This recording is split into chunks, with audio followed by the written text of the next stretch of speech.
Marshall's agency? No, we do not do evictions. We're an actors and writers agency. Where in the world have you been? 20th Century Fox has been calling all morning about that script of Ed's they can't find. Yes, I took 5 calls. They want you to rush another right away. That Happy Hitman AIDS script is a hot topic right now. Yes, the only thing hotter than gangster germ scripts are dumb scripts. And I think Ed has both bases covered. Ed's a dumb genius, Jane. Who else would have thought of a vampire hitman in this age of AIDS? But who's going to play that part, boss? Go buy some teeth, Larry. This may be your big break. I'll stick to being an agent, boss.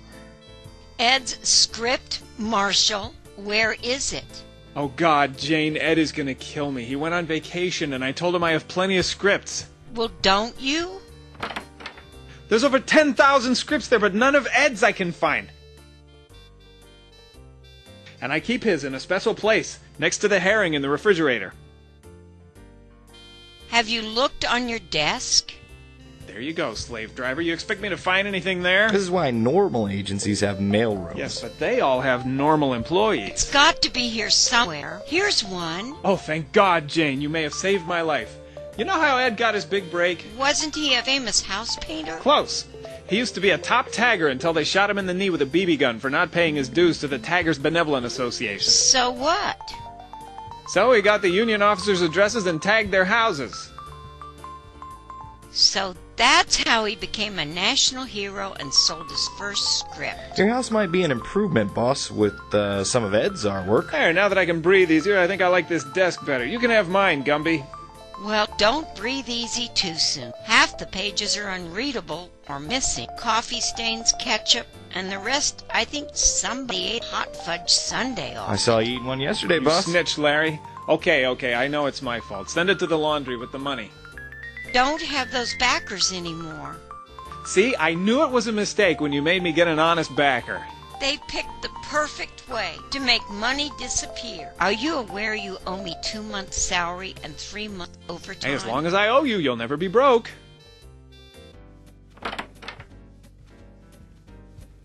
Mr. MacPherson, what a surprise catching you in. I'm a little surprised to be here early myself, Susie. Are you still starring in As the World Stutters? Yes, but the show's being canceled next week. Can you get me another show? Sure. Larry, see that you find Susie another show. There's a lot of new lesbian shows. See if stuttering is acceptable behavior. But Mr. I knew you'd be excited, Susie. Call us next week. And wear a bib to the interviews. But there goes another valuable client. Don't worry, she's got about as much chance of getting another gig as I have of getting cast as Rhett Butler in a remake of Gone with the Wind. It depends on which wind the movie is about. I can't wait until our new backer, Dr. Golden, gets here with my check. I'm going to have lunch for the rest of the day. Like you need it with that waist. Oh, I can't wait to escape this haven for 21st century penis envy. You try to sneak off and leave me with all the casting for this agency, and you won't have to worry about penis envy when I get through. Ah, calm down, Jane. You know, I care about Susie, Larry. I stutter myself sometimes. Let me see those casting sheets. Aha! Here's one that's perfect for you and Jane. They're doing a commercial for safe sex starring Tarzan and Jane skydiving, sharing a giant condom for a parachute. I quit. Now wait a minute. You can't quit. I owe you both 3 months' salary. Larry, you take all the calls while Jane and I do the casting sheets. But all the calls are for you. Well, there you go. You help Jane. I'm glad you understand me, Larry. No, I understand you perfectly. That's why I have the paramedic standing by with a straitjacket. You know, you are my favorite agent, Larry, even if you are my only agent. And I love you too, Jane. The three of us are the perfect business menage a trois. This is too much. Maybe we'd better call 911, Larry, and report him for sexual harassment before this gets any thicker. It's for you, boss. It's Phil over at 20th Century Fox. Phil, old buddy, how are you? We don't have a copy of that script, Phil. Somebody used Ed's script as a footmat. We have two, but they both look the same. Is he out of his mind talking to 20 like that? You'll double the offer, Phil? What a negotiator I am. The Lord works in mysterious ways, Jane. I think the word is absurd, Larry. That's what I meant. He could at least get to work on time, Larry, when we are auditioning animals. I had to babysit an orangutan so long before Marshall got here yesterday, he began to sexually harass me. And I want to tell you, the way he was hung, I hesitated a good 30 seconds before I called my lawyer. You have all the luck, Jane. Why doesn't he become a preacher with all that hot air about love? Religion has enough contradictions already. Larry, where's Ed? South America. Why doesn't somebody tell me what's going on here? I am not playing hard to get, Phil. We have his itinerary and a satellite phone number right here. Somebody wake him up. It's called negotiating, Jane. Calm down. Make a big enough offer and I'll get Ed back to town even if I have to lead a safari to do it. And I hate snakes even worse than starving actors. Did you read the contract he signed with Dr. Golden? No, but Marshall assured me that he took that 99-year-old health nut to the cleaners. Spiritually speaking, of course, I mean, this is a noble cause for Dr. Golden, no matter what the sacrifice. Maybe we should order him a coffin. I do not put tracking devices on my artists, Phil. They are not criminals. Now, maybe a few are, like Ed. Phil, if you want Ed to paint graffiti on the Statue of Liberty to promote this project, I wash my hands of it. An extra meal? Maybe we can talk about it over a power lunch sometime. You know what that dirty old health nut is up to? He's going to have all the casting couches and the offices monitored by closed-circuit TV supervised by himself. I may never be able to flirt again. This is just unsophisticated contract language, Jane. And some of these actors are cute. Don't worry, Jane. Between our interest and Marshall's interest, we own the majority of the stock. Do you have my permission to flirt? Let him play with himself all day long if he pays our salaries. It says here that Dr. Golden owns 51% and Marshall owns 49%. Nothing about us owning anything. Golden's the real boss now. Do you realize that? You know, I knew Marshall couldn't add 2 and 2 and have it come out to 4, but this is at my expense and I won't stand for it. And we just got rid of that laundromat. If he puts a camera on me, he'll be looking at the moon. What's the bottom line, Phil? 1 mil? $1 million. $1 million, you bet we'll take it. As soon as I check with my client, thank you, Phil, I'm off to the tropics on the first flight. We're in the money. We're in the money. Ed's script is sold for $1 million American money as soon as we have his approval. Get Ed on the phone. Get Ed on the phone. I gotta tell him the good news. He's in the Galapagos Islands, betting on the turtle races. Turtle races? I don't care if it's snail races. Get him on the phone. Find him now. Right away, boss. By the way, here's your copy of the contract you signed with Golden. Should I file it? No, I haven't had time to look at it yet. You mean you haven't read it? You mean you haven't read it? No, we discussed all the details. Signing was just a formality. Read it. Read it. Hello, everybody. Hot at work, I see. Have we any problems today?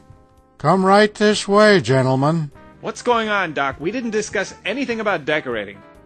And what are the TV cameras for? Are we setting up a studio? Marshall, don't you read your contracts? We are going to completely redecorate these offices. Wait, stop now. Contract or no contract, I choose the furniture in my offices. Not anymore. It says here, no more bar, no more fridge, and you'll be here at your new fingerprint face scanner punch-in desk at 8 a.m. sharp after eating your oat bran and running 5 miles. I thought communism was dead. It is, but it's been replaced by fascism. Move all that stuff into the back office. Set up the wheatgrass machine, the water ionizer, the juice extractor, my examining table, and find a sunny spot for the wheatgrass. We are going to have the healthiest actors in America. Get rid of the booze. You raped me without even kissing me, Dr. Golden. Come here and let's make love and get this straightened out now. This is not how we discuss things. I'm sorry, Marshall, but this is what the lawyer drew up to protect my investment. If you don't like it, I will be a gentleman and withdraw my backing. I could never want to force anyone into a deal they couldn't live with. I think you tried to take a little advantage of me, so I turned the tables on you. I'm a man of my word, Dr. Golden, but it should be a 50-50 deal. I don't mind having you as a full partner, but I don't think you know enough about this business to call it your cup of prune juice yet. That's the best I can live with. Half a cup of prune juice is better than a full cup, unless you're sitting on the toilet 24/7. We'll use the cameras for actors' audition tapes. No big brother here. That's the deal I had in mind. I don't know what the lawyer drew up. I don't read contracts either. Good, and you can have the back office for your high colonic juice bar. And you get the first colonic free, Marshal. And all the wheatgrass you can drink. Oh, as long as I am boss. That's fine for you two, but what about honoring my 10% stock option? Stock options? I like that idea. Honor what? You promised me 10% for not telling your wife about that actress you gave mouth-to-mouth resuscitation to? You know, when she almost drowned doing that bubble bath commercial? Oh, I didn't know we monitored sets. We're monitoring our client to protect from peeping producers. If the old dreadnought would have found out, I'd be dead, but that was the old company. You can have the whole thing, Larry. I guess you give me no other choice. I'll honor your stock options if Marshall will. I know he overlooked it by mistake. And what about Janie? Shouldn't she have 10% too? Now, just a minute. If you want to give Larry 10%, Jane 10%, and maybe the janitor a percent, you can give it out of your 50%. And besides, females are supposed to work and not be heard from. And you thought I had these handcuffs for some kinky reason. Okay, Dr. Golden, I was just kidding. Larry should have 10%, and Jane too. They do all the work around here anyway. Marshal, I've got Ed on the phone from the Galapagos Islands. Hey, how's the vacation, Chief? We've missed our resident killer writer, I mean. What do you want?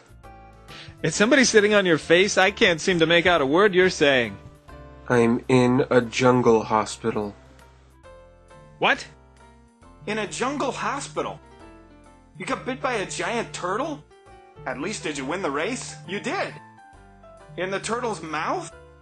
You gotta get out of the hospital and get back here right away. Fox is offering $1 million for your Happy Hitman script as soon as we deliver a script. We don't have one.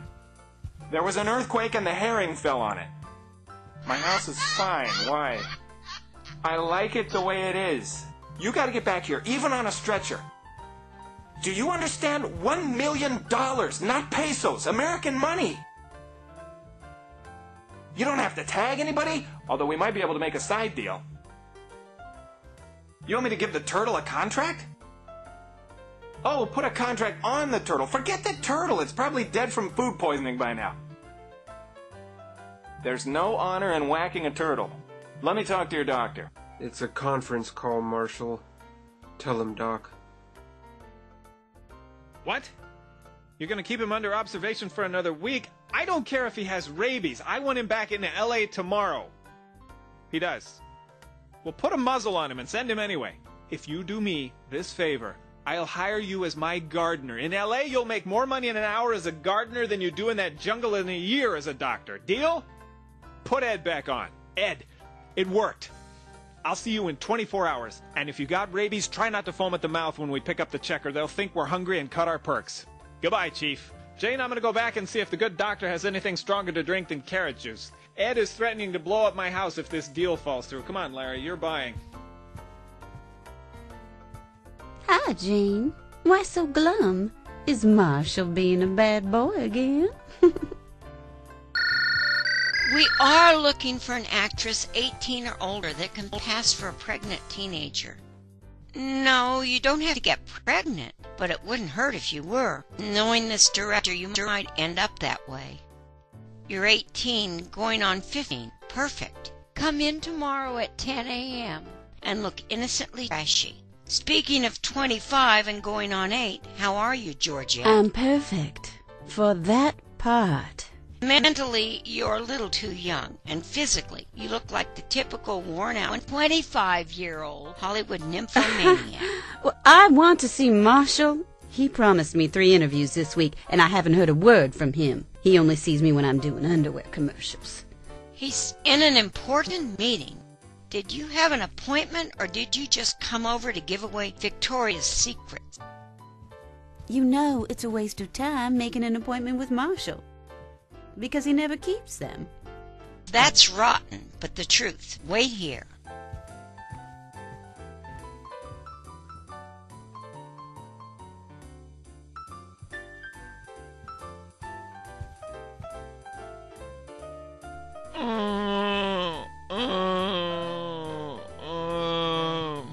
Marshall, sometimes I wonder whether you're an agent or a pimp. Georgette is here to see you. Oh, my head, my stomach, my feet. I drank something labeled rye whiskey, and it was poison. Oh, I'm gonna die. What are you going to do about that low rider bait? Oh, is this Tuesday? Ooh, I always give her new underwear approval on Tuesdays. Hey, why don't you melt down and get some Victoria's Secret stuff yourself? You might turn out to be human. You think it might help me land one of our cute actors? I doubt it, but Dr. Golden would probably perk up. Did And I here hear comes someone the mention old my buzzard name? benefactor as we speak. Yes, I was just saying how good it is to have someone around the office who Jane can relate to. That Ice Cube? I prefer that firehead I saw when I came in. Oh, you mean Georgette, the Red Menace. I thought it was Queen Victoria revealing her secrets. I can see you stay on top of things, Dr. Golden. And I like the bottom, too. What kind of rye whiskey was this stuff? I'm not feeling too great. That wasn't whiskey. It was hemlock, a deadly poison. Georgette, you sneak. You have no right to look at those casting notices. This agency could lose its license. Give me those notes you made. Ah, how else do you expect me to get work? I haven't been sent on an interview since Nympho behind bars. And the director was behind bars, or I would have stood on my head to get that part. The way you wear your dresses, you don't have to. Ah! My God! What's wrong, boss? I drank hemlock whiskey and the doctor wants to amputate my feet. But why? Hemlock poisons the feet first. You know, that might be a big improvement. When you take your shoes off, even the rattlesnakes run for cover. I'm dying. Call the paramedics. Don't worry, Marshal. I have the perfect anecdote. Ah! Get that B-movie maniac away from me. Oh no, Doc. If anybody gets to take a chainsaw to Marshall, it's me. Marshall, that was just carrot juice. Let me check that gizmo out, Doc. Marshal, no! Please stop! That's showing him, Marshall. You see, Doc, if you mess with his desk, your head's gonna look like that pineapple. Everyone gets a slice of pineapple except Georgette. Boss, Georgette was sneaking again. Come on, Marshal. Let's go drink a toast to live and let live. I have a bottle of natural champagne in my office. Now you're cooking, partner. Hey, why don't you two try to be more supportive of each other while I take care of our partner bonding duties? Wow, that was naturally fermented? Natural's not as bad as I thought it was. You're an instant convert, eh, Marshal? I have some fermented potato juice, too, Marshal. Conversion to one religion at a time is my motto, Doc. I can handle an encore glass of holy bubble water if you're not saving it for New Year's Eve. What's going on, ladies? I know I said to be more supportive, but I didn't say to start rehearsing for one of those new gay TV series. Georgette helped herself to the casting breakdowns again. Georgette, you should know by now that fireheads always get caught. You promised me if I went on 3 calls a week, I'd be a star. But this geek never sends me out. You are an underwear star. On the casting director's couch. Ladies, we're supposed to be loving of one another in this agency. Ouch! You kicked me, Jane! Stop! Stop! Georgette! You hit me, ouch! You are banned from my underwear commercials from now on, Marshal. Jane, please see that Georgette goes on 3 calls every week. I admit it's my fault. I'll work smarter from now on. What's all the commotion now? Every 5 minutes I have to tie down my hearing aid. This is our new backer, Dr. Golden, Georgette. Dr. Golden, I want you to meet one of our prettiest actresses, Georgette. You cute little old man. Why don't you take me away from this horrible place and buy me a drink? I'd be glad to, as long as it's carrot juice for me. Saved by young love.